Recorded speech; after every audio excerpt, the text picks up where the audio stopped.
Ano Talia. ang madalas na pinag-aawayan ng isang mag-ina?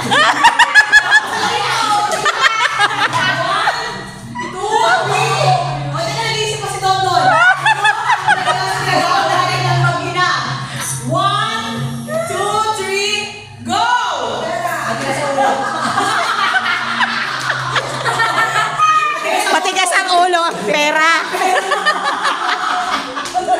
Pera talaga. Totoo naman! Diba pera? Oh, loser, loser. Wala, loser kayo, loser kayo.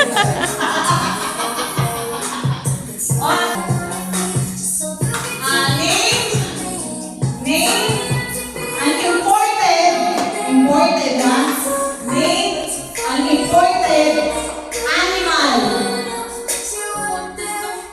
One, imported animal name. Imported animal ha? Sabihin mo lang sa Pilipinas, imported. Oh, alam mo. Nahihirapan ka o ano? Hindi, okay.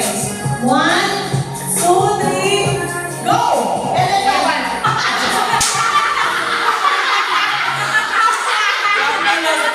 Sabay ba? Parehas? Nagpulungan! Hindi, elephant na talaga iniisip ko. Elephant! Akala ko leopard. Ako nga iniisip ko layo na sasabihin niya eh. Buti na bago mo! Nakano lang sa akin elephant! O hindi ako elephant talaga. O mag-ina nga kayo. Pinaka, naging na Mag-ina nga.